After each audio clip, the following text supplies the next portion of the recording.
Hello, I am Hongdefa. I am a maize. I have three main parts. Skin endosperm germ.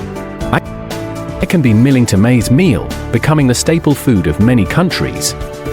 Now coming with me, first I come to the factory by truck. Through the unloading pit, pre-cleaning machine, remove large size impurities.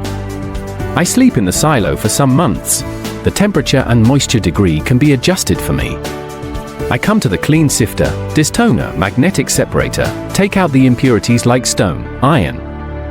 Now I am clean maize, I need to drink some water through dampener, to add some moisture. Let me sleep in the bin for some hours to absorb the water. Now I am waking. Let us continue our traveling. I need to go to the degerminator to scrub the skin and to dislodge the germ. Some husk and germ are sent to the byproduct directly. Most parts through the aspirator moving to the milling section. Start the milling traveling, I become the final products. Super white maize meal.